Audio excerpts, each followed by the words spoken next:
Olá, olá Sâmia, boa noite, Ana, boa noite, seja bem-vinda, o meu abraço para vocês. Muito obrigada, Cleide. Boa noite, Sam, minha querida. Que bom a gente estar junto aqui nessa nossa live, que já está fechando o ano com todo o nosso coração. Boa noite, Ana Tereza. Uma alegria estar aqui novamente com vocês. Cleide, boa noite. A Denise está chegando aí. E boa noite a todos os nossos irmãos que já estão aqui conosco no início dessa live. Realmente, hoje, nós estamos fechando, né, essa série, esse livro, e espero que seja produtivo, que seja emocionante para todos nós. Nós estamos fechando com chave de ouro, né, gente? Olha, Maria de Nazaré, a mãe das mães, Maria de Nazaré. Olha só o tema nosso de hoje. Então, eu quero agradecer. Mas Fala. a gente vai trabalhar com Maria de Nazaré e também vamos fazer um capítulo que ficou faltando no nosso trabalho anterior, que é a mãe dos filhos que vão ficar. Sim, sim. E eu quero aqui também cumprimentar a todos aqui que estão aqui conosco. Sejam muito bem-vindos, recebam o nosso abraço, o nosso carinho. A Denise vai chegar daqui a pouco, que ela teve um compromisso, então eu entrei aqui no lugar dela. E para iniciar, então, posso fazer uma prece, Ana? Pode, Claro! Sâmia? Então vamos lá, vamos agradecer, né? Agradecer a Deus, o nosso Pai Celestial, a Jesus, o nosso Mestre. Agradecer por estarmos aqui reunidas nesse trabalho que alimenta a nossa alma, alimenta o nosso espírito. Obrigada, Mestre Jesus. Obrigada, espiritualidade amiga. Agradecer, Senhor, pelas oportunidades que temos nesta reencarnação de aprendermos, de procurar desenvolver o nosso sentimento, o nosso coração. Obrigada, mestre. Envolva aqui as nossas irmãs, a Ana, a Sâmia, que vai falar para nós outros com propriedade e sabedoria. Envolva todos os nossos irmãos que estão nos assistindo agora, neste momento, e a todos aqueles que virão assistir depois. Envolva os seus corações de amor, de paz, de luz. E que assim seja. Agora fica com vocês, eu fico aqui nos bastidores, esperando a Denise chegar. Obrigada, Cleide, querida. Muito obrigada mesmo. Até mais. Até daqui a pouco. Até daqui a pouco. Ei, Sâmia, que beleza. Gente, hoje tem que, ser bastante presente aqui, que hoje a gente vai cuidar de dois capítulos, os dois capítulos finais da nossa aventura.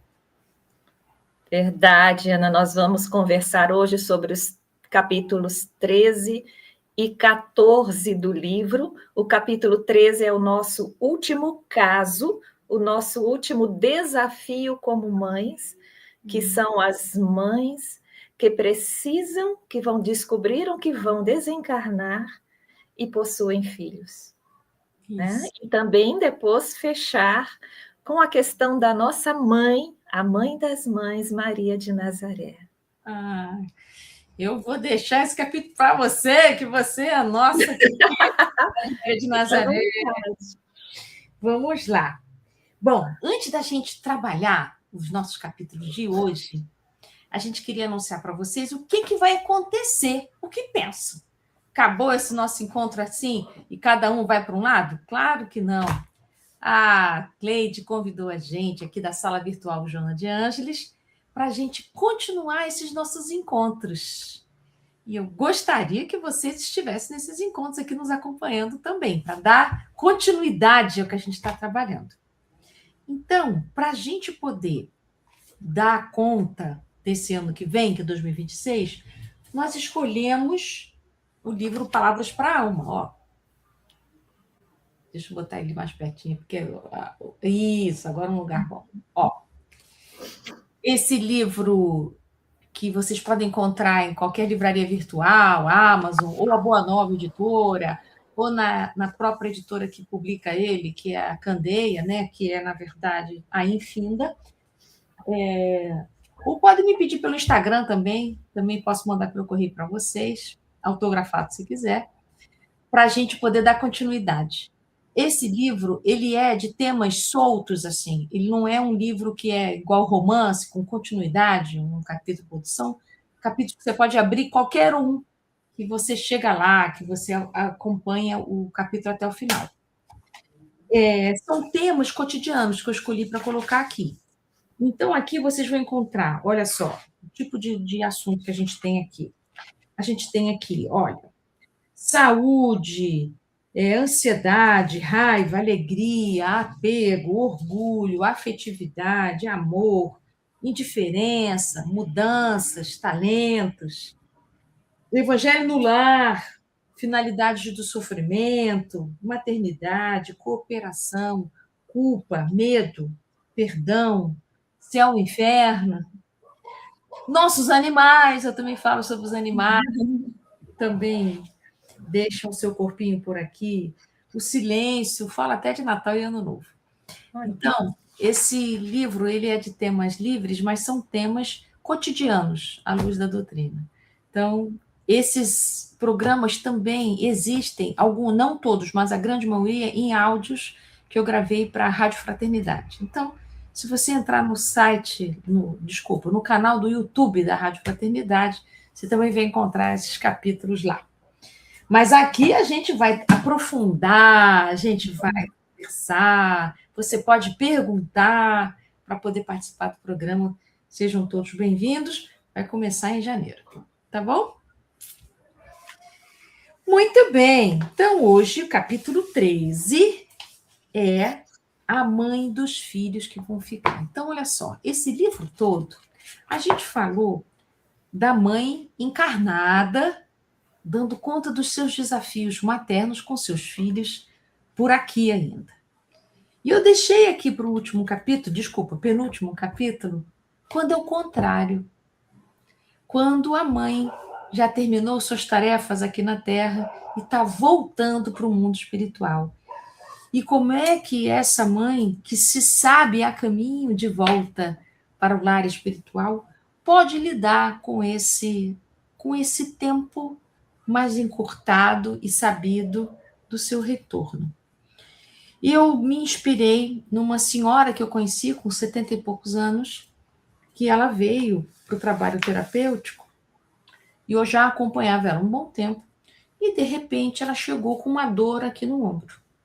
Contando assim, nossa, eu tô com uma dor no ombro chata, já tomei relaxante muscular, não passou, e já fiz massagem, não passou. E eu nem sei por que eu falei isso, mas eu disse assim, eu acho bom você fazer uma radiografia do seu ombro. Melhor que a radiografia, uma tomografia seria melhor ainda. Ela, nossa, uma tomografia é um negócio muito grave, assim, não custa. Então faz um raio-x, então. Ela fez um exame de imagem que eu nem sei qual foi, se foi raio-x mesmo ou tomografia. Eu sei que ela chegou no próximo encontro dizendo assim, eu tô com câncer no pulmão. Isso aqui, metástase. O câncer originário é no pulmão e eu não sinto nada. E espalhou para os ossos. Então, eu já fui oncologista e eu tenho alguns meses. Vou fazer um tratamento paliativo, daqui a alguns meses eu volto para casa. Ela não era espírita, não, católica, praticante, uma pessoa assim que coordenava inúmeros trabalhos na Igreja Católica, muito envolvida mesmo, sabe, com uma fé muito poderosa, assim, muito forte. Foi uma lição para mim a convivência com essa mulher, ali durante alguns poucos meses. E perguntei para ela como ela gostaria de viver esse tempo. O que você quer? Como você quer viver esse tempo que você ainda tem esse patrimônio que é o seu tempo? Ela, então, disse com muita clareza que o que ela queria era não sobrecarregar ninguém. Ela queria deixar tudo arrumado antes de partir. Então, nós listamos as coisas que ela queria deixar arrumado. O que ela gostaria de resolver? E fomos trabalhando um a um desses assuntos. Então, ela queria treinar algumas pessoas para fazer os trabalhos da igreja, que ela tinha vários. Ela tinha uma liderança forte. Então, quem ia conduzir esses trabalhos dali para frente? Ela, então, se dedicou a treinar essas pessoas para substituí-la. A mãe, que era uma idosa, ela deixou os cuidados de uma irmã solteira, passando todos os encargos para a irmã solteira. Médicos, tratamentos, medicamento, tudo que ela cuidava. Para cuidar de um enteado que tinha um adoecimento mental de bastante gravidade, ela designou um cunhado para cuidar, porque o marido dela já havia falecido, que era o pai desse menino, desse jovem. E as finanças da casa, ela delegou para advogados cuidarem das questões de herança, imóveis e coisas assim. Então, ela foi mapeando todas essas coisas e ela passou aí a todos os eventos da família, não economizou nenhum. Festa, aniversário, tudo, ela foi tudo. Do jeito que podia ir, ela foi em todos. Ela não queria economizar nenhum, porque ela queria poder viver até o fim aqueles laços com a profundidade que ela pudesse viver. Então, ela me ensinou que é assim, a gente não ir embora antes da partida, sabe? Ela, pelo contrário, ela ficou mais presente ainda, justamente porque ia partir. E ela foi comunicando isso para as pessoas com muita naturalidade, né? Não queria que ninguém ficasse com pena dela, mas ela falou com muita propriedade que já estava na hora, que ela já tinha cumprido o que era necessário, e ela foi se desencarregando. Até as últimas coisas, ela arrumou tudo de verdade. E ela seguiu com o coração leve. Morreu muito tranquilamente. Teve um dia que um dos sintomas se agravou muito, respiratórios, né? Ela, então, foi internada e partiu. Então, essa experiência dela, que me inspirou para esse capítulo, tanto é que eu conto a história dela aqui, me emociona até hoje. Eu conto, sempre me emociono, porque eu me lembro dela, me lembro da firmeza dela, né? da força que ela tinha, da coragem. Isso não quer dizer que ela não chorasse, isso não quer dizer que ela não sentisse saudade antecipada, mas ela pôde fazer toda essa trajetória. Parecia até que ela sabia que a gente reencarna, mas essa não era a perspectiva dela. Mas ela tinha tanta clareza, assim, de que faz o melhor e o que é possível, fazer da melhor maneira possível. E ela foi falando da morte e da transitoriedade da vida com muita sabedoria. Então, isso que eu vivi com ela, que me inspirou para escrever aqui, me faz pensar como é corajoso voltar para casa, porque a gente fala muito da coragem que é a gente nascer, e é preciso coragem para nascer mesmo, porque a gente não sabe o que vai ser uma encarnação nossa. A gente vem com muitas promessas, sabe? Consigo mesmo e com os outros, mas muito consigo mesmo, de fazer diferente nessa vida. E quando a vida corpórea termina, é como se a gente tivesse que fazer assim um ajuste, né? Bom, e aí? Eu cumpri o que eu me prometi? Eu deixei muitas lacunas? Como é que foi isso, né? Então, a gente, para voltar para casa, de coração leve, voltar para casa em paz, a gente precisa revisitar o lugar de começo, sabe? A gente passa a vida da gente em revista, a gente retoma as coisas que caminhou, e a gente vai ter que deixar o controle de tudo que a gente teve a vida inteira.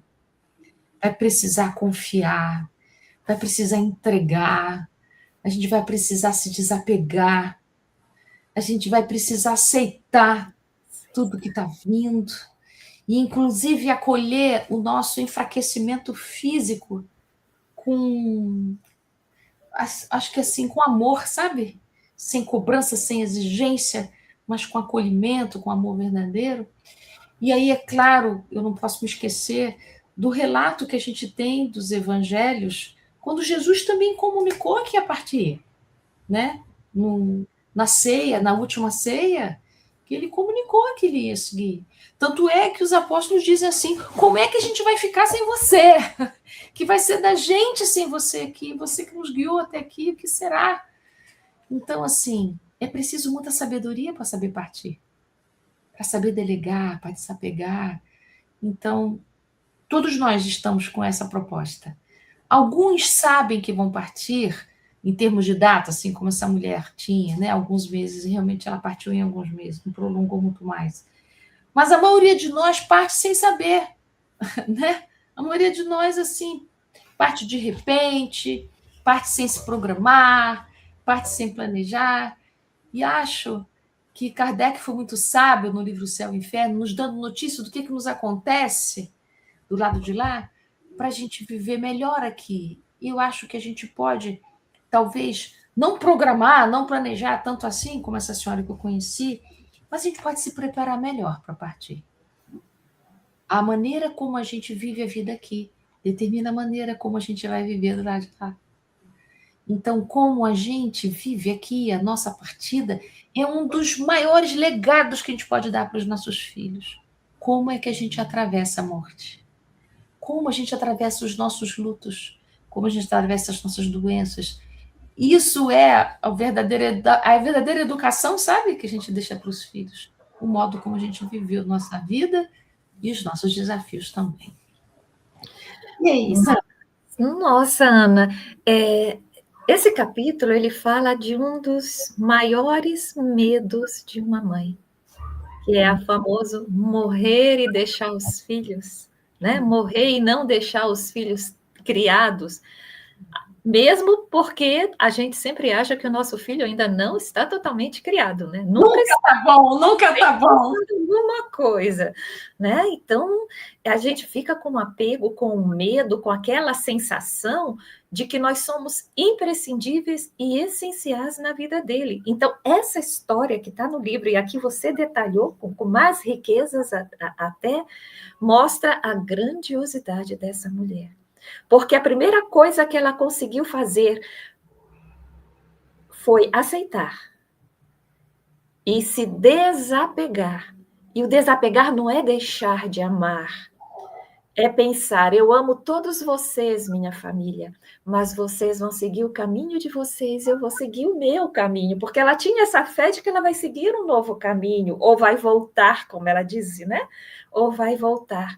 E esse é o primeiro passo, e é o mais difícil de a gente trabalhar, é olhar para os nossos filhos, ou para os nossos netos, né? Que às vezes os filhos já são adultos, e pensar, eu amo vocês, mas eu não vou estar aqui. Ano que vem eu não vou estar mais aqui com vocês. E desvincular amor de apego, de estar junto, de estar olhando, de saber tudo o que está acontecendo. Que a gente acha que amor é controle, amor é participar de tudo, estar grudado, e amor é amor. Então, o amor que ela sente pela família é tão grande que ela sabia que se ela fosse entrar em crise, se ela fosse passar a vida, o resto da existência na carne, se vitimizando, reclamando, exigindo, ela ia desequilibrar esses seres que ela ama. Deixar os filhos inseguros, os netos desesperados, sei lá, os parentes, e as pessoas que dependiam dela, os trabalhos que dependiam dela, iam ficar falhos. Então, ela precisou acerenar. Dizer é isso? Não tem jeito. Então, eu vou seguir em cima dessa minha nova realidade. Como você disse, chorando. E muitos de nós podemos passar por isso em algum momento, né? De ter que deixar. E aí, aquelas providências, foi que ela se preocupou que tem que se tomar, não é só administrativas, que são também. E, pelo jeito, ela fez muito bem. Teve cabeça para deixar tudo em ordem financeiramente, a questão das responsabilidades dela. Mas é tomar providências emocionais também. Aliás, é a primeira que se tem, né? O luto pelos sonhos, que ainda tinha, que o normal é nós termos sonhos. Quem tem 70 sonha fazer muita coisa até os 80. E que tem 80 continua planejando até os 90. É verdade. Né? É verdade.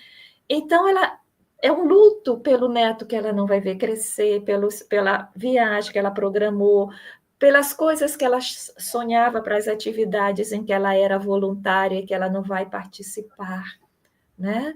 É a responsabilidade dela de chorar, mas ao mesmo tempo dizer para os familiares, não precisa chorar por isso, eu estou bem, e às vezes não passar para eles o que ela sofria, né? Mas o principal que eu gostei nesse capítulo é a questão de confiar, porque o maior medo da gente é que não vão conseguir sem mim. E aí vem a questão de confiar na vida, confiar em Deus, para que a gente confiar que os nossos filhos, que às vezes são pequenos, vão conseguir viver sem nós. Vai ser diferente, vai sentir falta, vai ser. Mas eles vão conseguir, a história mostra quantas histórias. A história da humanidade é uma história de lutos. E os sobreviventes conseguem.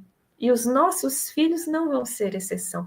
Principalmente se nós deixamos um legado de amor, de educação moral, de exemplos que eles podem usar, né, nessa caminhada que vai ser mais difícil.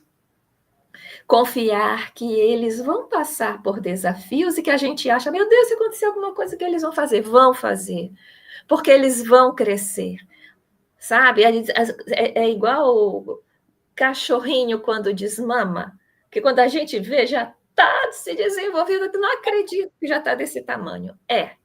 Né? Então, eles vão crescer como nós crescemos também. E confiar que Deus está no comando e que nada acontece por acaso. Ela, que teve que passar por essa provação, ela ainda teve a alegria de ter tempo o suficiente, e só o suficiente para deixar tudo em ordem. Existem muitas mães que vão passar por esse drama do capítulo, mas que não vão ter esse tempo, como você falou, que vão descobrir quando já estão levar para o hospital para desencarnar, ou um acidente, algo assim. E aí tem outra questão que a gente tem que refletir, que é mais uma etapa das providências que nós temos que tomar, nos espiritualizar, coisa que essa senhora que está no capítulo, ela tinha fé no espiritual do jeito dela. Não precisa conhecer reencarnação, lei de causa e efeito, perispírito, porque a fé supre isso. Ela tinha fé que estava tudo certo, né? Então, nesse espiritual, a gente precisa ter a fé na vida futura, precisa ter esperança, precisa saber que Deus está no comando, precisa se acostumar na oração. Por quê? Porque independente de religião, ou mesmo que não tenha religião, se eu desencarno de repente, sem ter tempo de me organizar a minha vida, eu vou fechar o olho aqui, o olho material aqui, vou abrir esse olho no olho, o mundo espiritual, vou abrir os olhos lá. E vou me descobrir viva.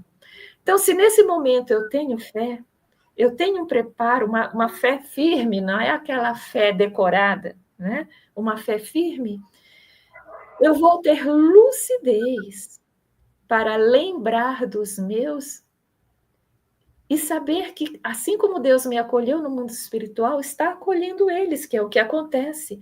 Nesse momento de luto, nós somos acolhidas no mundo espiritual e é encaminhado até o lar, vão para o lar dos nossos parentes enlutados, uma equipe que cuida deles, que tenta organizar o ambiente para que eles fiquem mais calmos, fiquem mais tranquilos. E se eles foram acostumados à oração, fica muito mais fácil de passar por tudo isso. Então, vem uma fé, vem uma certeza de que está tudo certo. Então, eu acredito que esse preparo espiritual é algo que a gente tem que fazer, independente de quando a gente vai desencarnar. O problema é que a gente vai pisando o pé na jaca. E quando a gente acha que vai desencarnar, a gente quer correr atrás de tudo e resolver tudo. Agora eu vou ler todos os livros para ver o que tem do lado de lá. Vamos começar agora. Porque o nosso corpo físico é fadado à morte. E nós, a libertação e retorno, a gente só não sabe quando. Então, o ideal é a importância, né? O ideal é que a gente veja qual a importância de a gente entrar em contato com essa questão de pensar, e do lado de lá? Como é? Eu estou preparada para chegar lá? Porque se nós estivermos preparados, acontece uma coisa bem legal. Nós conseguimos desencarnar desequilibrados, nós continuamos, gente, sendo mãe, avó, irmão, continuamos. Nós tão logo estejamos bem, lúcidos, lúcidas, né? E nos conscientizarmos do que é o mundo espiritual, nós podemos ser autorizadas a nos aproximar do nosso lar, para visitá-los de vez em quando. E se estivermos em condições, até de intuí-los, orientá-los, né? Se encontrar com eles durante o sono deles, para dar alguns conselhos, sempre amparados pela espiritualidade maior. Ou seja, o papel da mãe continua, contanto que nós tenhamos esse preparo, né, Ana? Eu estava aqui pensando, que bacana você falando disso, né? Assim, da gente se preparando para ir. E a gente que fica, né? Que está vendo a mãe ir, o pai ir, né? A gente também precisa se preparar para a gente poder ajudar nessa libertação. Porque, assim, eles estão no papel mais difícil, que é desapegar das suas crias, né? Então, a gente, por amor, a gente pode ajudar os nossos pais a ir, a soltar, a deixar livre. Não é assim que a gente fala? Quem ama, liberta. Mas sabe o que acontece com a maioria de nós, quando os pais estão assim? A gente quer que fique mais um pouco, e a gente fica agarrado na barra da saia da mãe, e a gente agarra no paletó do pai, não é? Então, será que a gente pode também, com esse aprendizado que a doutrina espírita nos dá, a gente pode também ajudar nesse processo, sabe? Porque a nossa mãe, o nosso pai, né? Eu englobo aqui o pai, porque pode ser que esteja acontecendo isso com seu pai, né? Pode estar acontecendo com seu pai, com a sua mãe isso, e você está ali atrapalhando. Não é que a vontade do filho prevalece. A espiritualidade maior não depende da nossa autorização para a mãe ir embora, não, tá? Mas a gente pode atrapalhar. Eu me lembrei aqui de um sonho que eu tive quando a minha mãe estava bem doentinha, ela já estava com 98, ela desencarnou com 98. Não sei se eu já contei aqui isso, mas teve um dia que eu sonhei assim, que eu ia a uma festa num play. Eu chegava num play, mas olha só que coisa doida no meu sonho. Ninguém no play me via, mas eu via todo mundo no play. Quem que estava nessa festa do play? Todos os meus familiares desencarnados. Minha tia, meu tio, minha avó, meu pai e todo mundo que eu conhecia. Eu falei, eita, que festa é essa que eu tô, gente? Que todo mundo... E tá, tô olhando e tô feliz de ver meus entes queridos, que há muitos anos eu não os via. E, de repente, eu vejo uma maca chegar. E eu vejo a minha mãe dormindo na maca. Chegando. Quando eu acordei desse sonho, eu falei, já entendi. Ela já foi levada para estar com eles, né? Olha que coisa interessante, né? É como se a espiritualidade maior fizesse um certo treino com a gente. Vai levando a gente para visitar onde a gente está indo, para onde a gente está indo. Então, naquele dia, quando eu acordei, eu falei assim, mamãe vai desencarnar. Está faltando pouco. Eu sabia que ela ia desencarnar, mas não sabia se estava longe, estava perto. Mas assim, não, agora para mim, depois desse sonho é pouco. E foi mesmo, foi no dia seguinte. Então, foi muito legal esse sonho, porque assim, eu pude também falar para os meus irmãos, né? Isso ajuda muito também. Disse assim, olha, mamãe estão preparando já a visita, ela já está se ambientando agora em espaços novos. Então, vamos colaborar. Então, como é que eu arranjei um jeito de colaborar? Ela já não estava mais falando, ela já ficava dormindo. Eu cheguei para ela e contei para ela, nós somos 5 filhos, como cada um ia ficar. Olha, sabe meu irmão tal? Está acontecendo isso aqui, isso assim, está tudo resolvido. Minha irmã tal, isso aqui está resolvido. Daí eu fui, falei de nós 5 para ela, acalmando o coração, dizendo assim, mãe, você pode ir, está tudo certo, está tudo no lugar. Você já fez muito, muito demais até. Nosso coração é só gratidão. Pode ir, pode ir. Nosso amor continua pela eternidade, pode seguir. E aí eu deitei no coração dela, assim, sobre o peito dela, que eu queria escutar o coração dela, sabe? Assim, ai, meu Deus, né? Não sei quanto tempo eu vou poder escutar isso, foi bom demais. Aí eu escutei o coraçãozinho dela. Gente, aquele aparelho que faz tu, correu que nem um doido. Eu falei, meu Deus, não posso matar a velha antes do tempo. Me despedi, tudo que eu podia, sabe? Foi bom demais. E aí, no dia seguinte, ela desencarnou. Então, é assim. Nós aqui estamos de passagem, é uma breve viagem que parece tão longa às vezes, né? Parece até que a gente veio ficar aqui para sempre, mas diante da eternidade, os espíritos imortais que nós somos, isso aqui é um cisco, gente. 100 anos não é nada. Nós somos espíritos milenares. Então, se vocês estão vivendo isso, seja suas mães estão indo, ou você é a mãe ou o pai que está indo, é preciso poder dizer sim para essa experiência. Está na hora. Assim como está na hora da gente reencarnar, chega a hora da gente desencarnar. Que a gente possa fazer isso do jeito mais desapegado que for possível. Nem sempre dá para desencarnar com tudo arrumado. Às vezes não vai dar. Às vezes vai ficar com algumas coisas para a gente arrumar mais para frente, sabe?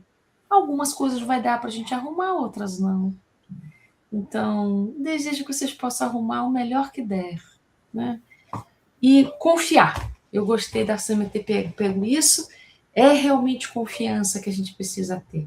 Confiança na espiritualidade maior que tudo abraça, tudo cuida, porque Deus é isso tudo, né?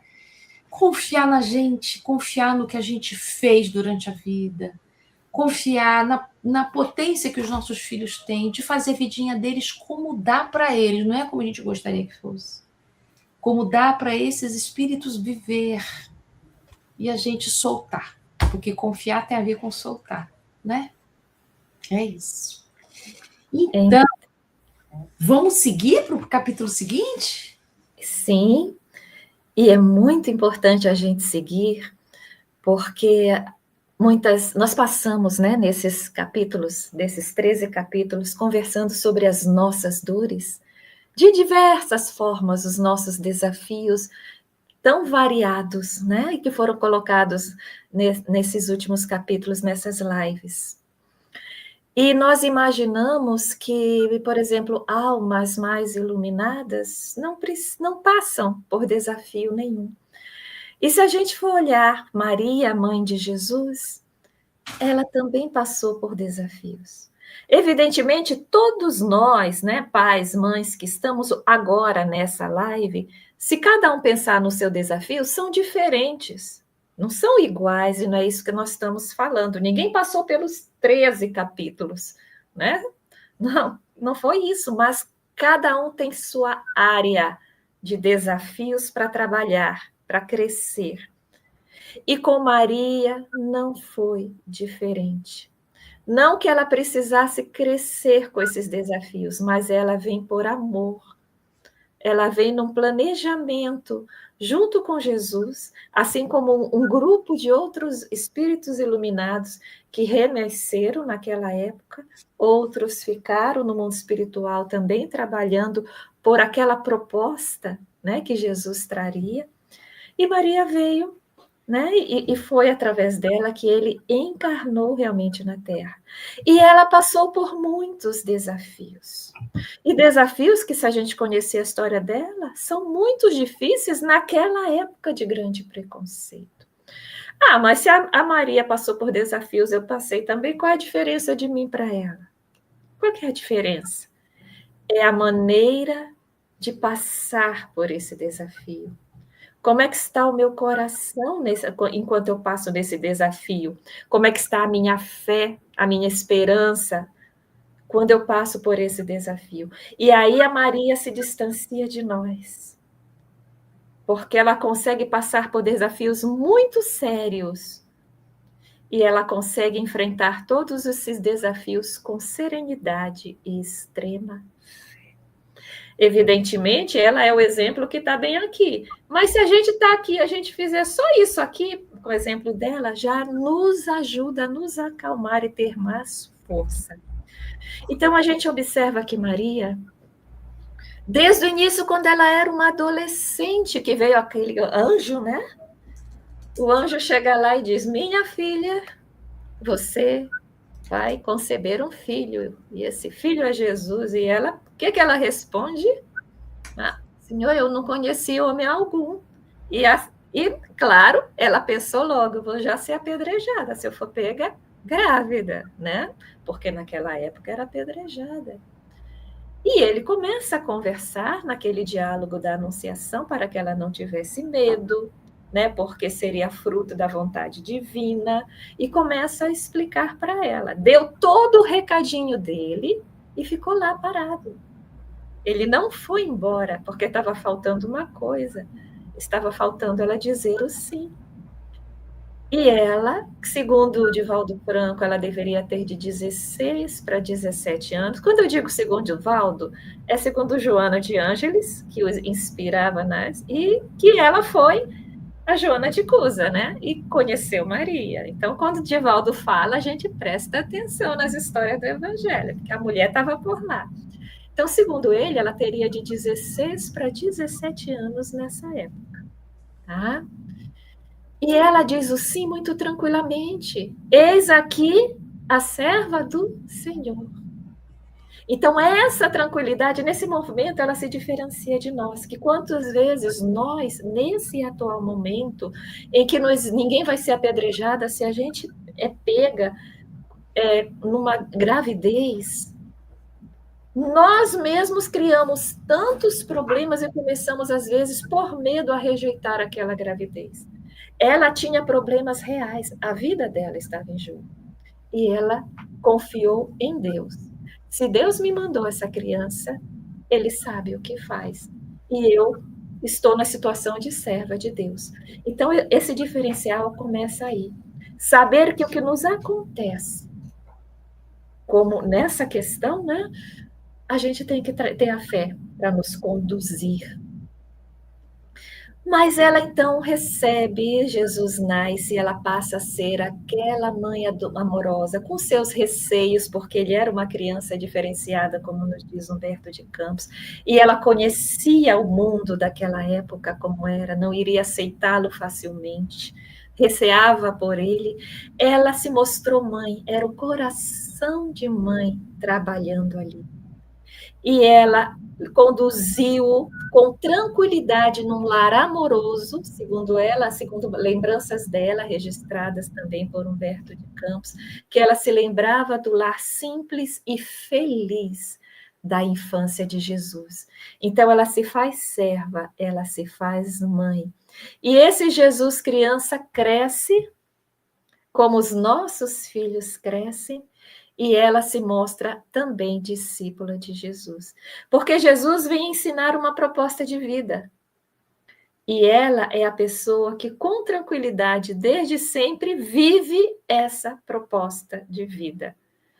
O menino foi nascer, coitado, ela foi levada grávida para uma outra cidade, Belém, por causa do censo. Ela não pôde ter o bebê na casa dela, na tranquilidade, com as parteiras que ela conhecia, com os vizinhos esperando, torcendo, né, junto com José. Não, ela foi ter o bebê num lugar estranho. Ele nasceu, ficou numa manjedoura, porque ela ficou lá no lugar onde eram guardados os animais. A manjedoura é o coxo, é o lugar onde era colocada a comida dos animais, que José deve ter limpado, botado uns panos para colocar a criança lá depois que nasceu, né? E Humberto de Campos, esse escritor, né, que escreve da espiritualidade, coloca que ela se encantava com os animais, os carneirinhos que se aproximavam, curiosos para saber o que era aquilo ali que estava no lugar da comida deles. E que eles lá se aproximavam e se afastavam. E ela lembrava daquela noite com encantamento. Agora imagina nós, Ana, tendo um neném nessa situação. A gente já tinha xingado o José até. Por que tu me trouxeste para essa situação aqui? Eu ainda fico pensando, José deve ter feito o parto da Maria, né? Deve ter feito, a não ser que ele tenha achado uma parteira, né? Não sei. Mas naquela correria que estava a cidade, né? Às vezes não dá tempo. E se ele largasse ela para ver a parteira? Pois não, é. não tinha ninguém, eles não tinham ninguém, mas ela se manteve novamente serena, já vivendo, porque ela era uma alma angelical, né, uma alma angelical, vivendo aquilo que Jesus ia ensinar os outros a viver. Então, é essa serenidade nos momentos difíceis, todos esses que nós temos que trazer para nós. E ela também passa pelo desafio de ver o filho injustiçado, de ver o filho caluniado, preso indevidamente, né? Com um julgamento que hoje se faz um estudo sobre o julgamento com base nas regras daquela época, e é provado que o julgamento de Jesus não seguiu os trâmites normais. Não seguiu. Ele foi feito às pressas. Eles criaram testemunhas, enfim. Judas piorou a situação, né?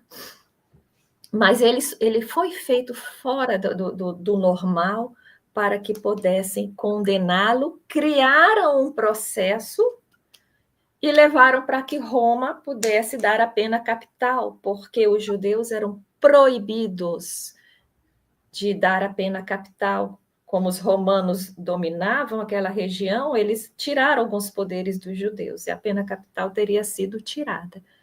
E ela passa por tudo isso, mas ela não fica parada. Interessante que a serenidade dela é ativa. Quando ela soube que o filho dela tinha sido preso, ela estava em Jerusalém também, porque era Páscoa, todo mundo ia junto, e ela ia com o filho. Aí disseram onde ele estava, ela correu à noite para tentar vê-lo na prisão, porque era o filho dela. Ela foi lá tentar vê-lo, não conseguiu porque o guarda não deixou. Ela sentou na porta da prisão dos romanos, onde ficavam as prisões, até o raiar do dia, e continuou lá, até que ele surgiu, saiu, abriram-se os portões, ele saiu já todo machucado. O filho dela, com a coroa, os espinhos enfiados na cabeça, de coroa não tinha nada, é tortura mesmo, tá? Carregando aquela madeira que ele não suportava carregar, porque ele já tinha passado uma noite sendo machucado. E a mãe vendo o filho naquela situação, e não, como que não desenvolve o ódio pelos soldados, a revolta pelo que está acontecendo, ela lamenta, ela chora e chora muito pelo filho e passa a segui-lo. E com o tempo as pessoas vão se juntando para seguir também, a maioria por curiosidade, porque era uma coisa diferente, né? E ela vai no meio do povo seguindo, e ele precisou caminhar 600 metros, que era o caminho até onde ficava o Gólgota, carregando aquele peso, foi ajudado, né, pelo Cirineu, porque ele não suportava, porque ele já estava machucado de antes. Tá? E aí ela vai, ela fica no pé da cruz. Conta-se que aí as pessoas que estavam assistindo conversavam com chacota, cadê o teu poder? E começavam com risos. Os soldados também faziam isso, e ela não teve medo. Ela ficou ao pé da cruz com ele, chorando, orando e fazendo uma pergunta: por que isso está acontecendo? Em nenhum momento, nenhum desespero, nenhuma revolta, mas uma pergunta justa: por que o meu filho, que é tão bom, está passando por isso? E conta-nos, né, Humberto de Campos, que ela chorava bastante. Então, nesse momento em que ela pergunta, e ela eleva a pergunta para o alto, na verdade era uma oração, ela recebe a resposta. Ele está passando por isso para a redenção dos homens. E ela se tranquiliza. Ela vê o filho naquela situação, ela sofre, mas ela se tranquiliza, sabendo que tudo está certo. E que se ele passou por isso, é porque ele também aceitou passar por isso. Porque estava no plano, ele era o Messias. Então ela começou a abrir os olhos naquele momento que estava tudo certo. Continuou chorando, amparado pelas mulheres, amparado por João, né, que depois cuidou dela também. E teve tempo, teve condições de ver chorando do lado dela uma outra mulher chamada Tamar. que era a mãe de um dos que estava sendo crucificado ao lado de Jesus e que a gente conhece como o bom ladrão, né? Que os espíritos colocam se tratar de Dimas, o filho de Tamar. Então ela vai até Tamar para conversar com aquela mãe que chorava desesperadamente. Vai até ela. Olha a força dessa mulher. Ela ouve, Maria ouve, quando o pequeno diálogo entre o bom ladrão e Jesus, quando Jesus promete que ainda hoje ele estaria no paraíso. E a mãe continua chorando desesperada. Maria vai e diz: minha senhora, você é filha desse rapaz? Ela diz: sim. Ou você é mãe desse rapaz? Sim, ele é meu filho.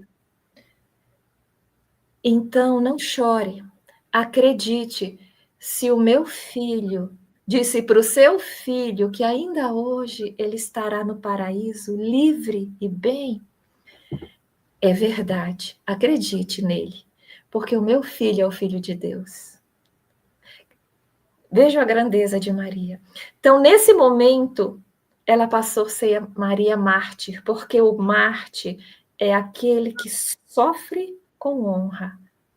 Ele sofre sem se rebelar, ele sofre com fé, ele sofre com esperança por uma causa. E nesse momento, através da vida dela, ela nos mostra que todas nós, como mães, podemos passar pelos desafios e vamos passar. E vai ser dolorido, como foi para ela até o último dia da vida dela. Ela desencarnou bem velhinha. Ela nunca esqueceu Jesus. Ela levou esse luto sereno até o final. Isso pode acontecer conosco, mas ela nos convida com a vida dela a deixar de lado tudo que não faz parte do luto, tudo que faz parte da nossa rebeldia, da nossa falta de fé, sabe, do nosso orgulho de querer que conosco não aconteça nada. Ela nos ensina, o mundo aqui na Terra é complicado, as pessoas são complicadas. O que aconteceu com Jesus aconteceu por causa dos seres humanos, não foi um terremoto, não foi uma doença. A maioria dos problemas, eu diria que 90% das nossas dores são relacionadas ao convívio entre os seres humanos. A minoria das dores vem de causas naturais. E ela nos mostra que nós podemos passar por esse caldeirão de pessoas que querem se impor, que querem mandar, que querem ser injustas conosco, e não nos revoltar. Podemos nos indignar, é a indignação do homem de bem, mas não revoltar, querer o mal, perder a fé. Então, por isso que nesses momentos o capítulo coloca, ela é a mãe das mães, porque ela faz conosco o que ela fez com a mãe de Dimas. Se nós estamos chorando e pedimos por ela, ela chega até nós. Ela chega até nós e nos ampara. Ampara o filho que está sofrendo, ampara a família que está sofrendo, né?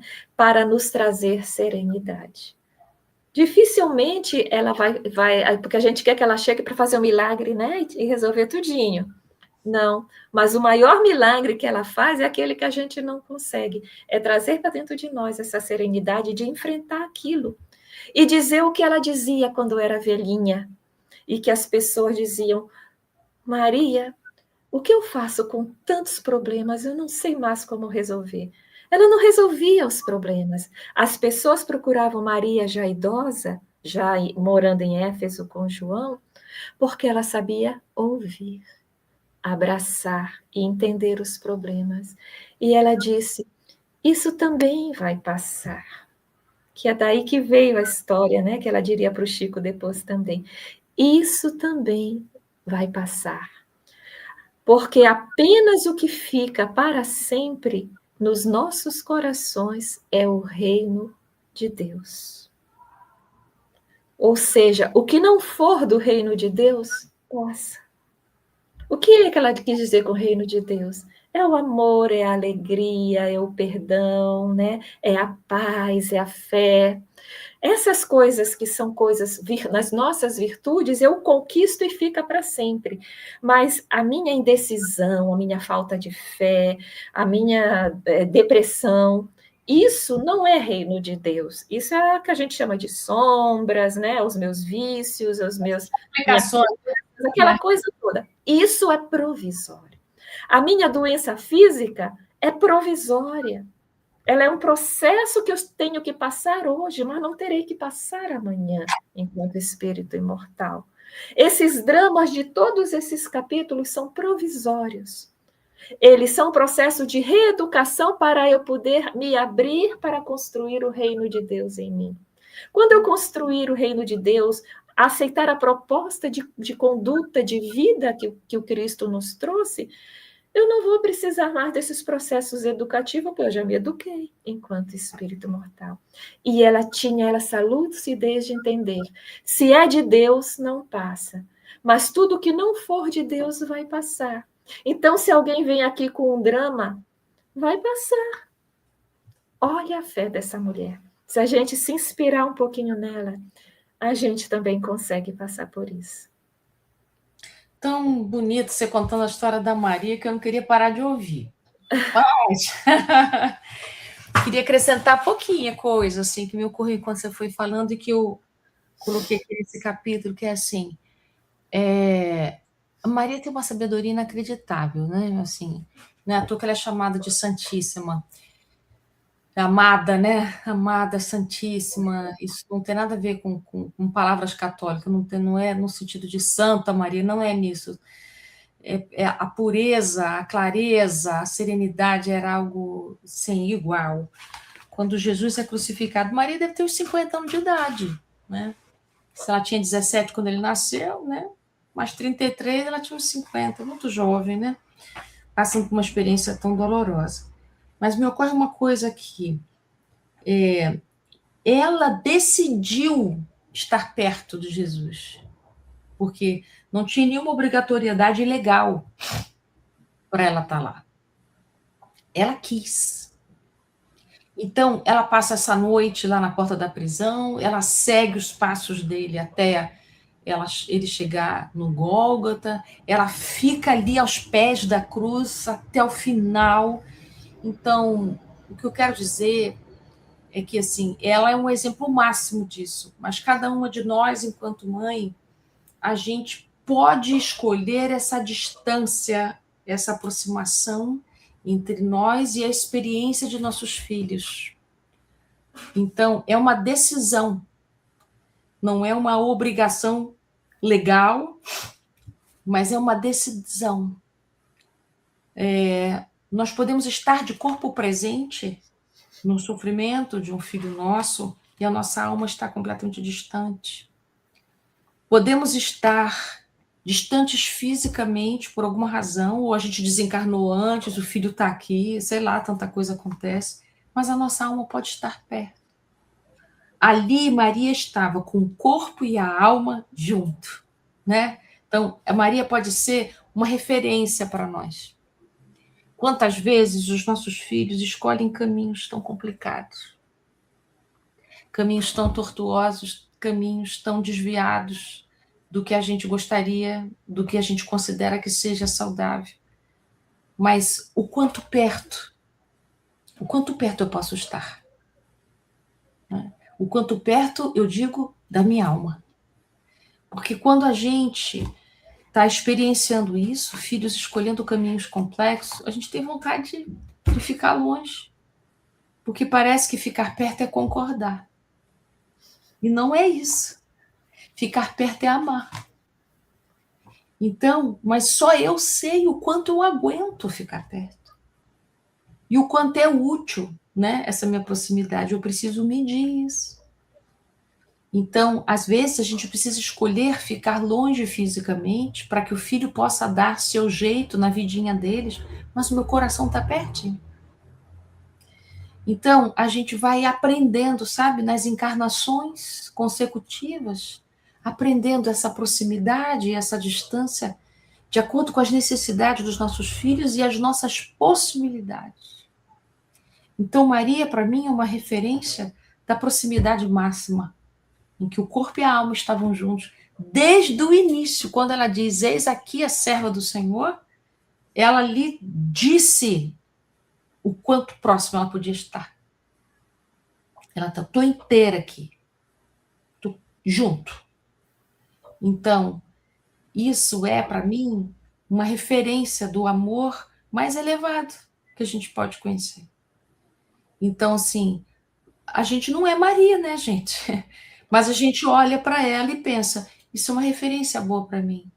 Ela decidiu, ela escolheu, ela pôde dizer sim na integralidade. Eu estou a caminho desse sim, a caminho dessa proximidade. Então, quando a gente vai acolhendo essas nossas possibilidades, o quanto perto eu posso estar, o quanto eu posso ajudar, o quanto, né? Eu acho que isso é, sim, um aprendizado para nós, enquanto espírito, muito grande. Ela é a Mãe Santíssima. Então, por isso, quando a Sâmia diz que a gente pode, numa oração, dizer Maria, me ajuda, aí eu consegui ficar perto do meu filho. Está tão difícil para mim isso. Isso me deixa dilacerada essa proximidade, eu não aguento ver. Então, o quanto eu posso ficar perto, me ajuda a ficar perto, a não retirar o meu amor dessa experiência tão dolorida. Então, nós vamos aprendendo isso. Se vocês forem nas prisões, gente, forem fazer alguma visita na prisão, vocês vão ver que a maior quantidade de visitas são das mães dos presos. Então, uma vez perguntaram, né, contam isso, né, perguntaram para Chico Xavier, numa das visitas que ele fez na prisão, Chico, aqui deve estar cheio de obsessor, né? E aí Chico diz assim, não, meu filho, aqui está cheio de mãe. As mães desencarnadas, né? Então é isso, é um tipo de amor que é inegável, mas é um amor que a gente está aprendendo, tá? Não é amor perfeito, mas é um amor em aprendizado que a gente tem. Então, se você estiver passando por uma experiência assim, com seus filhos, Maria de Nazaré, que é uma força sagrada, ela é a medida para a gente da proximidade. Não é para a gente se acusar, não é para a gente se culpar, não, é para a gente aprender. Podemos aprender com ela o quanto a gente pode estar perto. É isso. É isso. Estamos no nosso tempo agora, né? Agora bora pedir para nossa Denise. Denise já chegou. Cheguei! Tava com saudade, menina. Você não podia ficar sem a gente hoje. Não, eu tinha que entrar, nem que fosse para dar o boa noite. Até Isso. A próxima. Aê, eu entraria de qualquer jeito, só para dar uma boa noite, para agradecer. Gente, eu estava aqui acompanhando tudo. E olha, eu vou te contar. Eu sabia que essa última live nossa hoje ia ser pura emoção. Primeiro, com a história da Ana Teresa do capítulo 13. Né, que daquela mãe, daquela resignação, que é uma coisa que nos toca. E Maria, então, nem se fala. E eu estava aqui ouvindo vocês falarem de Maria, tem aquela música da Elizabeth Lacerda, claro que a gente chora até dizer chega, sobre a visita que ela faz a Judas Iscariotes. Sim. A música da Elizabeth Lacerda está lá no YouTube, chama Maria e Judas Iscariotes. O perdão que ela vai ao encontro de Judas, né? O perdão que ela dá para gente, só Maria, só um coração feito de Maria para ter uma atitude daquela, né? E eu fico imaginando essa entrega que a Ana Teresa estava falando, né? Porque pensa bem, coloca o filho teu crucificado na sua frente. Nossa, Deus me livre. Pega meu Lucas e crucifica ele. Nossa. Dói. Só de imaginar a gente se emociona, né? Quer dizer, imagina ela sabendo da missão que ele tinha, sabendo quem ele era, porque ela sabia quem ele era, né? Uhum. E aí assistindo aquilo e principalmente vivendo depois disso. Né? Continuar, né? Continuar depois disso, né? E é que nem você falou, quando eu estava fazendo a faculdade de Direito, a gente tem que fazer os estágios, né? E eu fiz estágio na vara criminal e, obviamente, que a gente tinha que visitar os presídios. E foi bem isso que você falou. Na fila de domingo de visita, você só vê mãe. Então, não importa o que o filho fez, é meu filho. Né? Então, independentemente do que ele fez, é amor de mãe, gente. né? Então, por isso que dizem que o amor de mãe é o que mais se aproxima com o amor de Deus. E é a mais pura verdade.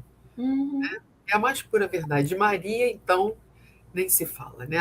Haja visto o trabalho que ela faz hoje na espiritualidade, né? Então, só aí já demonstra o que é o amor verdadeiro, né? Mas, gente, nós temos comentários, a gente tem que trazer, que tem comentários Vamos bons. lá. Vamos lá. A Doroteia falou assim: boa noite, Sâmia, Tereza e a todos. Muita luz e paz a todos. Ela é da Paraíba, no Piauí. Parnaíba, Piauí. Parnaíba. Meninas, tenho pavor da Tá. morte, mesmo sabendo que é um caminho certo. Mas tenho certeza que onde eu estiver, vou continuar cuidando. Ah, Doroteia, que bacana isso! Você reconhecer que você tem essa qualidade é verdade. É difícil para nós, né, deixarmos a vida corpórea, mas você está entendendo que você vai continuar cuidando onde quer que você esteja. Que lindeza! É verdade. Começa a imaginar a morte como uma porta, só isso. Uhum.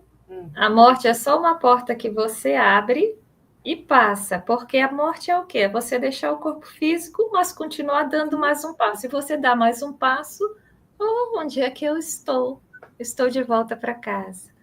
Então, quando a gente começa a lembrar que quando a gente vai desencarnar, a gente vai voltar para casa, e que lá tem muita gente nos esperando, pessoas que nós conhecemos de tantas eras passadas, e que hoje às vezes nós não lembramos e que vamos revê-lo. Além de rever os nossos queridos que foram antes de nós, quando a gente pensa nisso, aí a morte vira esse salão de festas, Ana. Você foi lá e viu todos lá, sabe? E a gente observa que ela é só um piscar de olhos, ela é só uma mudança, né, de dimensão, como dizem, mas que é muito, segundo os espíritos, eles se sentem muito mais vivos e muito mais lúcidos sem esse corpo de carne. É verdade. Verdade. Mas para isso, né, Sam, é aquilo que vocês estavam comentando antes. A gente tem que começar a trabalhar muito o desapego, porque como a gente é apegado, né? Eu não estou dizendo assim, nem apegado assim nas coisas materiais, mas são nesses laços mesmo afetivos, né? E aí esse apego à família, à mãe, ao filho, a neto, então não vamos nem tocar no assunto. Então, é difícil, né? É muito difícil esse desapego familiar. Sendo que, olha aqui o que disse Alcenir, pura verdade, laços espirituais não se desfaz. E não se desfaz. Então, mesmo que o desencarne nos chegue, gente, como vai chegar, esses laços não vão se desfazer. Eles se aproximam, né? Eles se temporário. aprofundam. Exatamente. Não é o medo da morte, é o medo da separação. Da separação, exatamente isso. Exatamente isso. E aí Elaine diz assim, olha o que ela conta. Boa noite, Sama e Ana Tereza. Eu que não consegui conversar com os meus pais para auxiliá-los no desencarne deles. Quando fui visitar minha mãe na UTI, vi que o estado tinha se agravado. Aí ela continua, saí de lá, fui para a beira-mar e orei ao Pai Celestial para que a levasse. Foi muita dor e entrega.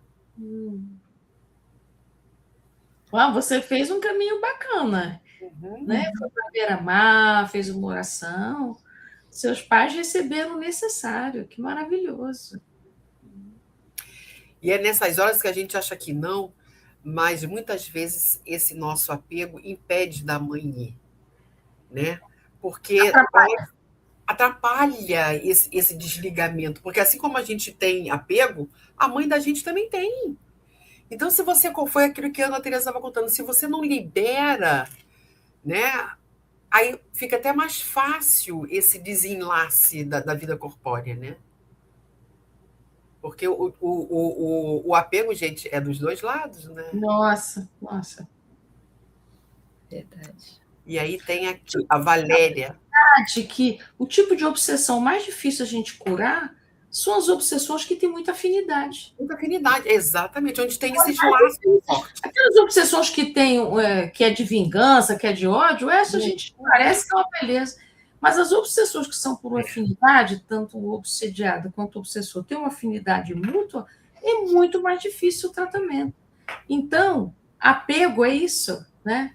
Então, o filho está apegado, não quer que a mãe desencarne. A mãe tem preocupação com o filho, pronto. Pronto, olha aí. Vontade de comer, dificulta. E olha o sofrimento, né, Ana? Olha Aumenta o sofrimento. Com certeza. E a Valéria diz assim, ó, penso que tanto Maria como os apóstolos eram espíritos tão elevados que costumes e ideias da terra eram coisas que não os afetavam. Fala, Sam.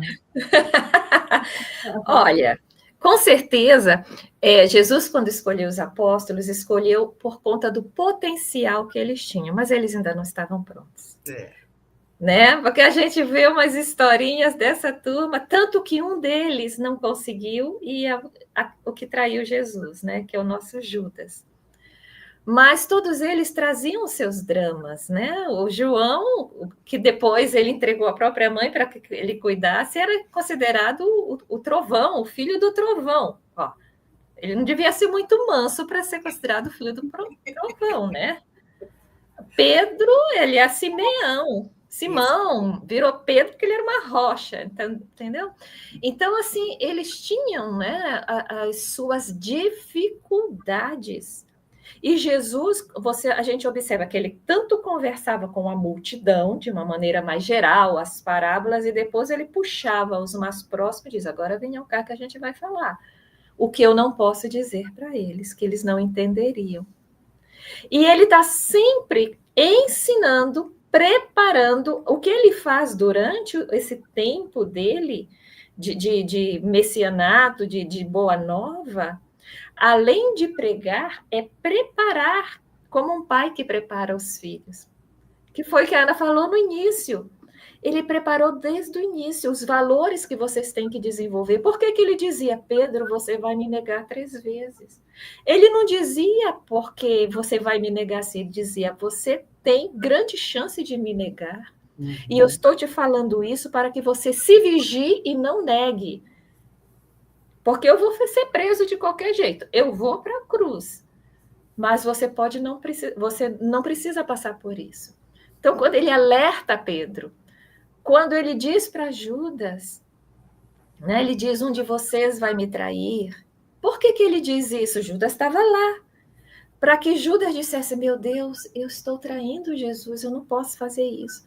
Eles tinham que movimentar todas as forças, né? Todas as resistências que existem para que eles não cresçam, eles tinham que arrebentar essas resistências, porque Jesus sabia e Jesus disse com todas as palavras aquilo que eles não conseguiam acessar. Porque para Judas aquilo não era traição, ele estava ajudando Jesus. Eu vou fazer isso para que o templo o prenda e lá ele se solte, faça uma revolução e vira o rei. Ele jurava que Jesus ia ser o Todo-Poderoso e botar os outros para correr, né? Mas era a fraqueza dele. Então Jesus usou a palavra traição para que ele acordasse. Só que ele não conseguiu acordar. Mas todos eles cresceram, porque estavam todos precisando de pouca coisa.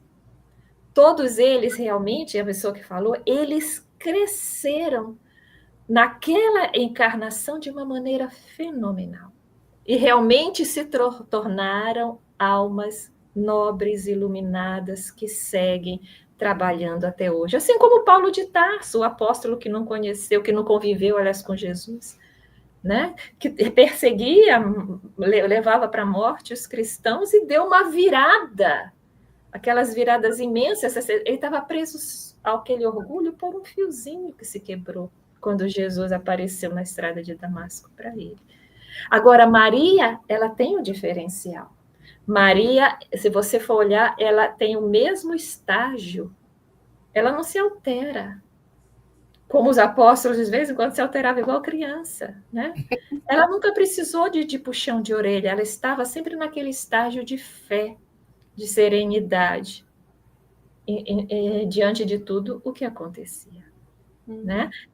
Ela foi consolar depois de 3 dias a se abraçar com Madalena. Eu acredito em você. Ela estava com os apóstolos. Para ela, aqueles apóstolos eram todos filhos.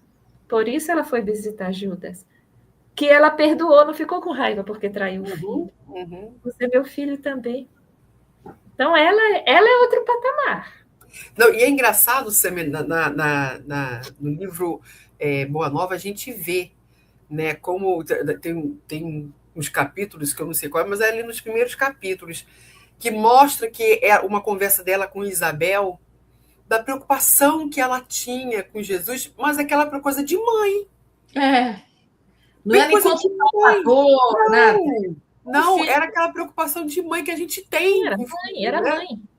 Exatamente, porque além de ser Maria, ela era mãe, gente.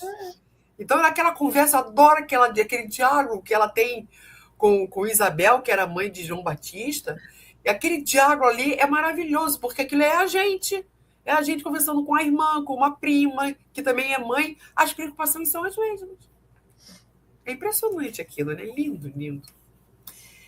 E a Jane Cleide diz assim: o exemplo de Maria é imenso de resignação e confiança. Seu coração, mesmo em pedaços, mas como a Sâmia explicou, não tinha desespero. Exatamente. Isso é bem legal, assim, quando o nosso sofrimento tem um sentido, né? Quando a Sâmia contou que Maria faz aquela pergunta, mas por quê? E a resposta que ela recebe por intuição é que isso estava escrito, isso tem a ver com destino, isso tem a ver com redenção, isso tem propósitos para além, transcende a gente. Para ela, por que a sereia no coração? Porque o sofrimento tem um sentido. Então, trazendo para a gente, toda vez que a gente passa por uma experiência e essa experiência é nonsense, não tem sentido, o nosso sofrimento ele dobra, triplica. Isso não quer dizer saber o porquê. Exatamente. A gente pode não ter uma explicação para o nosso sofrimento, mas se tiver uma finalidade, se tiver um sentido, se tiver uma direção, a gente consegue levar bem melhor. Então, foi muito bacana. É um amor de resignação e confiança, porque ela entendeu o sentido daquela experiência toda mesmo, que seja dolorosa. Ainda tem os filhos ou família que dependem financeiramente dos pais. É uma situação que tenho presenciado. Vivem como se os pais fossem imortais. E é verdade, né, gente? Uma dificuldade de crescer, né, gente? Principalmente na parte financeira, né, Ana? A gente precisa entender que há espíritos que estão nesse planeta de prova e expiação com um grau de imaturidade muito grande, de tomar a vida nas mãos, de seguir por conta própria. Então, a gente pode olhar assim, é possível que ele não tenha condição de ser independente financeiramente, mas nas outras áreas da vida, ele está conseguindo se desenvolver, está conseguindo amadurecer alguma coisa nas outras áreas, porque a parte financeira não pode ser o único parâmetro de avaliação. Nem todos nós conseguimos nos desenvolver em todas as áreas da vida, afetivamente, financeiramente, profissionalmente, né? A gente desenvolve em algumas, outras a gente é mais imaturo, na próxima encarnação a gente trabalha essas, é assim que é. Eu sei que a gente gostaria de ver os nossos filhos bem-sucedidos em tudo, mas a gente precisa diminuir um pouquinho essas nossas expectativas e entender assim, todos nós estamos em aprendizados, todos nós. O tempo que cada espírito vai levar para amadurecer em cada área tem a ver com a história espiritual dele, dela, né? Então a gente precisa ter um pouco mais de calma. Não é a gente alimentar a dependência, mas a gente compreender esses estágios de dependência que pode estar acontecendo. Verdade. E a Maria Eugênia conta pra gente assim, ó. eu conversei e orei com minha mãezinha o Salmo 43, que era o que ela mais gostava. E eu não sei qual é, mas que bom. Ela corrigiu que é o Salmo É o 23. Ah, tá. O senhor é meu E aí, pastor, né? porque aí ela segue aqui embaixo, ela fala assim, olha, ela no leito da UTI, ela deu um sorriso tão suave e feliz quando eu falei para ela olhar só para Jesus, porque nós aqui teríamos saudades, mas ficaríamos bem. E logo nos veríamos. 1 hora depois, ela se foi. Ah, você deu uma dica maravilhosa, Eugênia. Que bacana. É interessante a importância da família, porque nós conversamos muito sobre a mãe ser desprendida, a mãe preparar a família, mas às vezes a mãe não tem isso, não consegue. Ela está tão preocupada com a família, com os filhos, aí é o momento dos familiares dizer, fulana, fica tranquila, né? Nós vamos cuidar dos teus filhos, o tio está aqui, está tudo bem, não vai mudar nada da rotina deles, a gente vai organizar tudo aqui e tranquilizá-la, né? Que às vezes falta, às vezes a pessoa está no leito, está no hospital com a preocupação. Isso, a gente precisa tanto que alguém nos tranquilize, porque a gente está impotente, né? Às vezes em coma, acamado. Se alguém vem e diz assim, olha, a sua tarefa está ok, estão todos dando conta, fique tranquilo. Ai, que alívio. Eu acho que a sensação é essa mesmo. Ai, agora eu posso ir, pô. Ajuda a pessoa a se acalmar. E a Silvana conta, minha mãe tinha muito medo de morrer. Eu converso não, ela tem, né? Eu converso e falo o que Sâmia falou. Morte é uma porta que ultrapassamos. Ela não quer morrer. Hoje é mais leve falar. E ela diz que viverá até 120 anos. Deixa a porta lá, né? Já sei que é uma porta.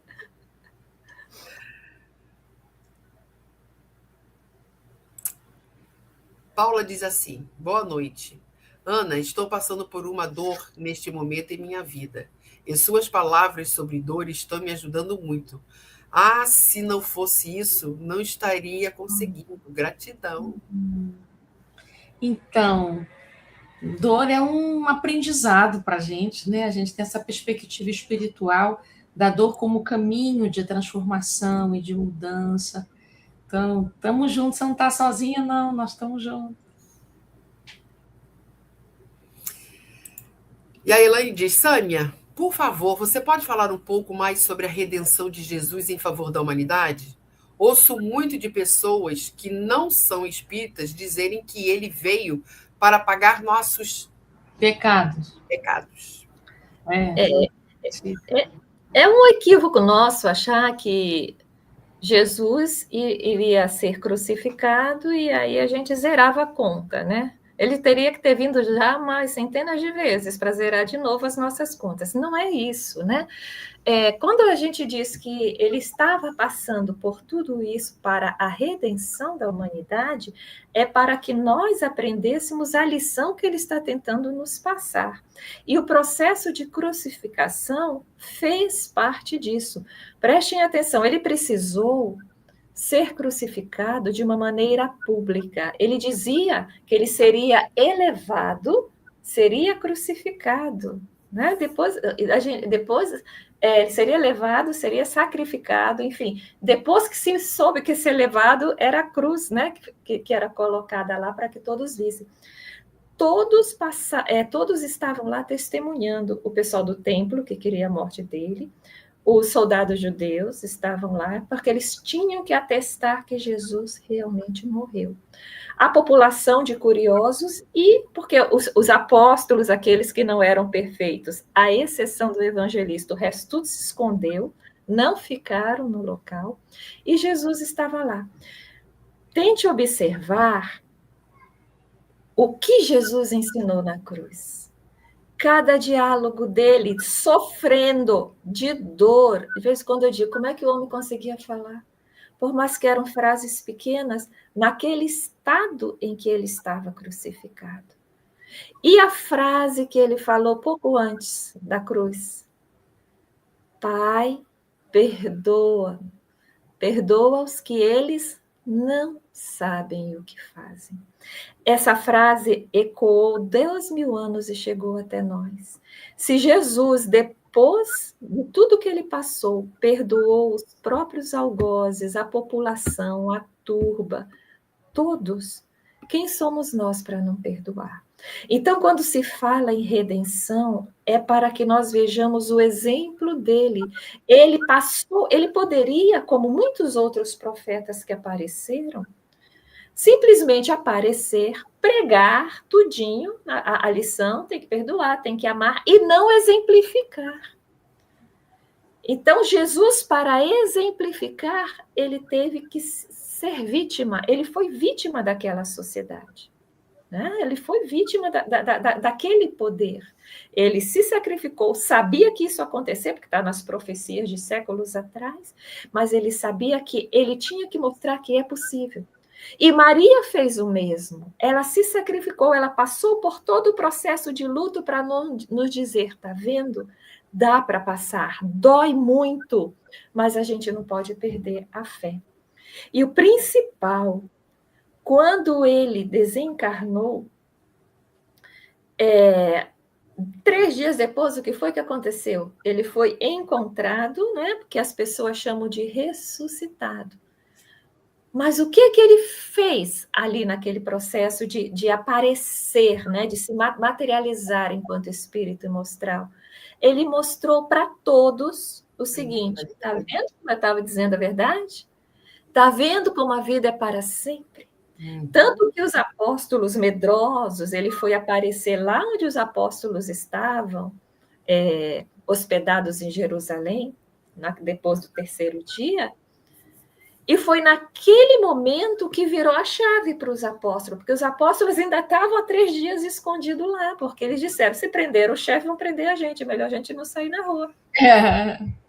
Naquele momento, os apóstolos passaram a se tornar ousados e se espalharam para abrir, né, igrejas, para pregar a mensagem de Jesus, eram perseguidos, né, foram à exceção de João, novamente, né? O que não fugiu. Os outros todos foram mortos, assassinados, torturados, e eles morreram sem medo da morte. Passaram, aí sim, uma vida exemplar na pregação do Evangelho, sem medo. Por que eles perderam o medo, que é o que mais freia as nossas vidas? Porque quando Jesus ressuscitou, eles descobriram, peraí, ninguém pode me fazer mal. Eles podem fazer mal ao meu corpo, mas a mim, ninguém pode, porque eu não sou esse corpo físico. Se o meu mestre foi sereno até na cruz, ele não perdeu a mansuetude, assim como Maria não perdeu, não xingou nenhum soldado, não saiu querendo bater nos outros. Então, eu também tenho condições de ser assim.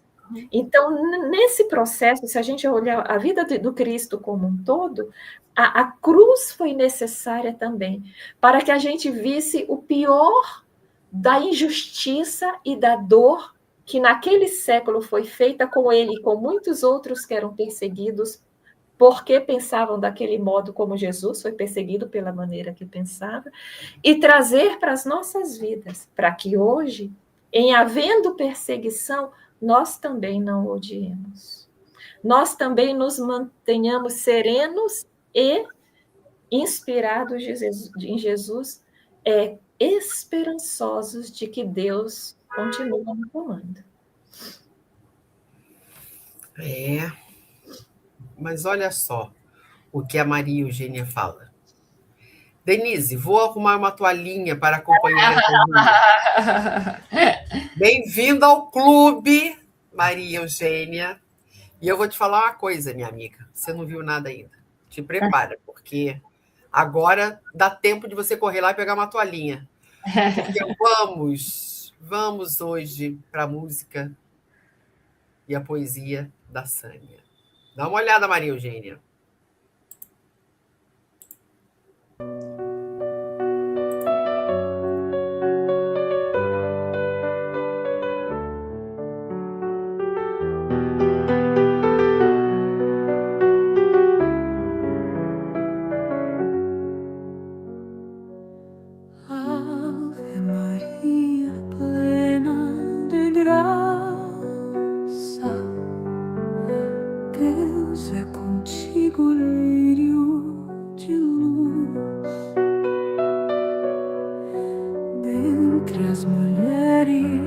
abençoada, a escolhida, a serva amada, ao ventre afagas o teu Jesus. Doce mãezinha, eu me ajoelho a contemplar o amor que te flui. Cantas baixinho em doce enlevo, e ajoelhada aos pés do berço feliz, embalas o teu Jesus.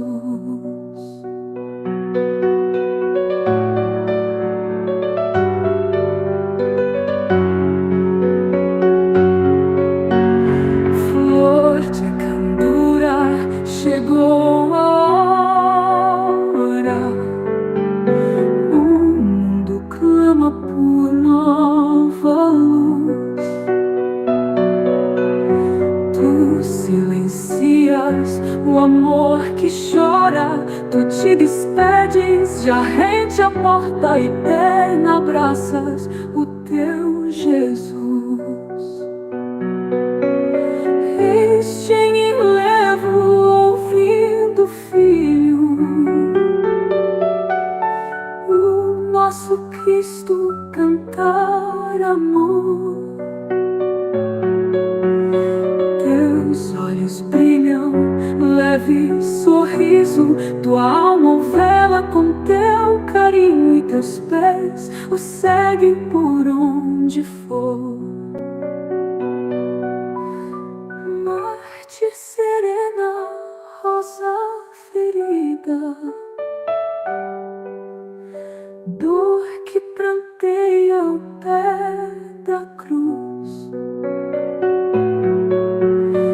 Beijas ao colo o filho sem vida, como querendo pobre Maria voltar à vida, o teu Jesus. Eis-me, mãezinha, por ti revivo, eu ressuscito por te amar. Se deste mundo eu sou o Cristo, no teu regaço sou só teu filho, voltar comigo, vim te buscar.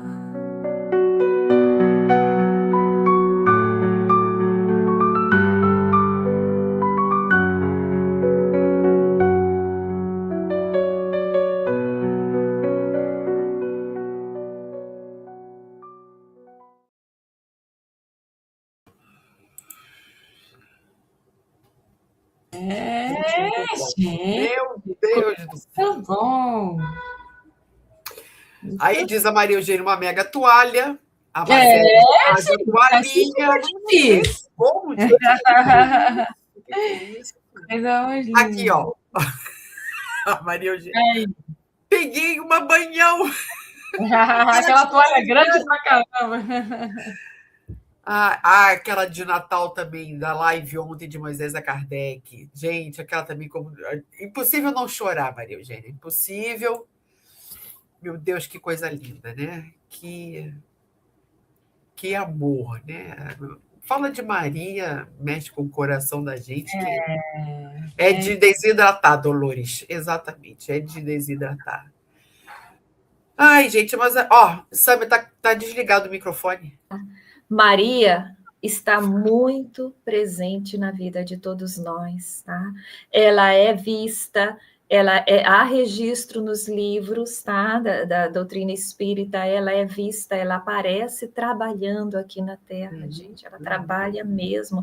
O último livro de Divaldo Franco, agora de 2020, consta novamente como Maria desceu para auxiliar numa reunião mediúnica ao bispo de M, né, um dos líderes das trevas, e estava muito difícil de atendê-lo, estava muito reticente, e Eurípides ora para que Maria abençoe.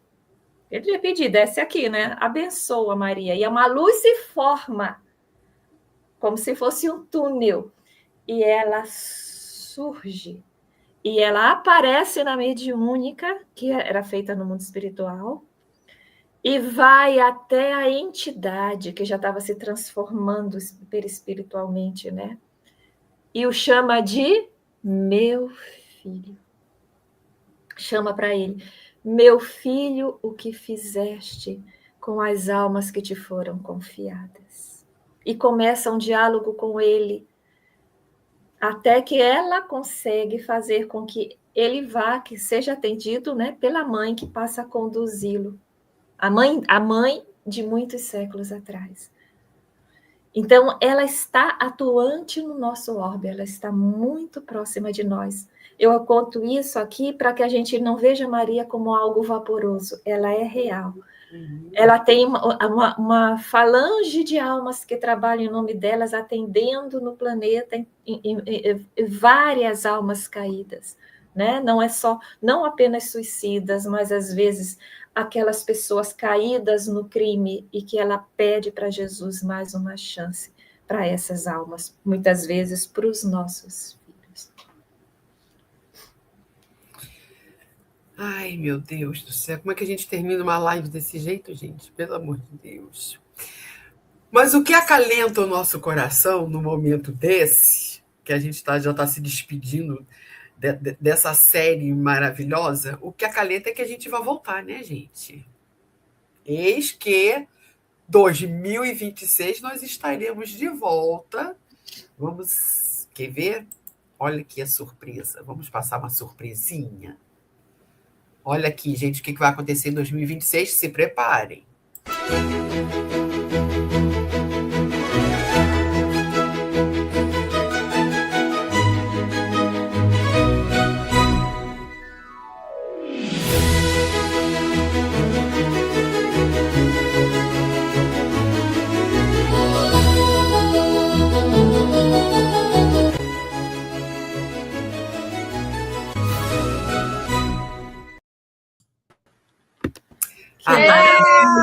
Estaremos de novo, hein?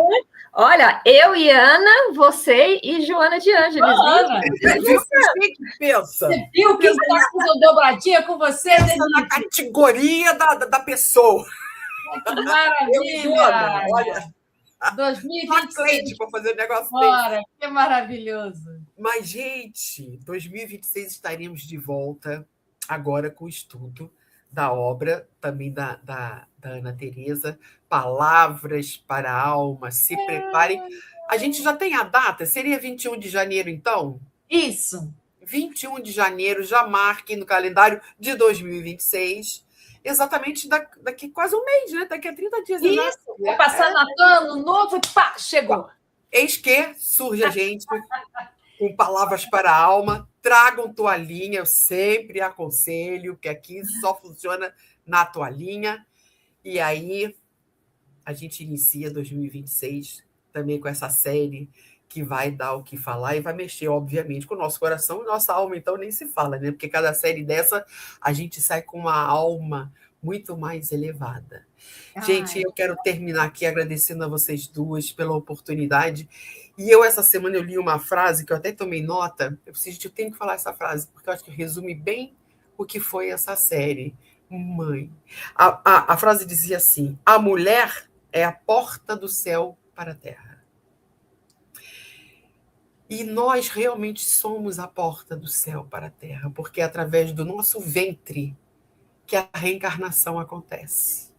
Porque é nesse momento que a gente se torna mãe, né? E é nesse momento que a gente também chega bem pertinho do coração de Maria.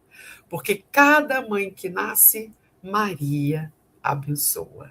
Quer dizer, então, essa série nos trouxe justamente esse sentimento de mãe, né? Esse sentimento de filha que a gente tem e que isso vai ser eterno para nosso espírito, né? Isso realmente a gente aprende muito. Eu aprendi demais com vocês nessa série.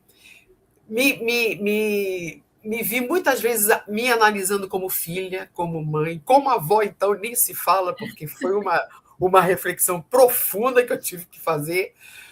mas valeu a pena porque a gente sai bem melhor do que quando lá do primeiro, antes do primeiro episódio dessa série, né? A gente termina aqui com o coração cheio de amor, porque a gente sabe que ser mãe realmente é padecer no paraíso.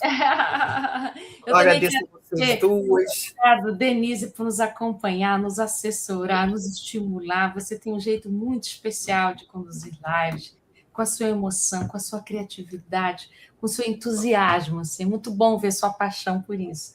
E, Sâmia, muito obrigada. Só você podia me acompanhar nesse trabalho, não só pela autoria dos poemas que você ofereceu com tanto amor, tanta disponibilidade, mas a profundidade que você trata os assuntos me encanta, me deixa muito estimulada a conversar. Muito obrigada demais. Eu quero você me acompanhar aí para um monte de livro, viu? Muito obrigada. Poxa, é uma alegria, gente. Você agradecer, Ana, é o que eu tenho que agradecer. Eu estou com vocês duas. Denise, você é um coração, que você é o meu objetivo de evolução. A ter essa sensibilidade. Pensa, escuta isso de Sâmia. Pronto, zerei a vida, como dizem os moderninhos. Tereza, eu conheci a Ana Tereza porque o Elahá me trouxe o livro. Esse livro que nós vamos estudar. E eu comecei a ler, eu digo, quem é Ana Tereza? Eu ainda não tinha ouvido falar de ti. Foi logo que foi lançado. Aí eu digo, essa moça escreve igual a Joana, só que com linguajar mais simples. Para ele. Coisa boa. E agora, Ana, você é um amor de pessoa, é um presente demais eu poder estar aqui com você. Eu só tenho a agradecer a Deus de ter vocês duas, mais a Cleide. Nossa, maravilhosa demais. Obrigada, gente. Agradecer a Cleide, a Sala Joana de Ângeles, né, que abre o seu canal para a gente estar aqui quinzenalmente nesse estudo e que ano que vem a gente está junto, se Deus quiser. Agora, gente, eu vou passar a vinheta pela última vez. Mas em janeiro a gente volta. Gente, até janeiro. Beijo.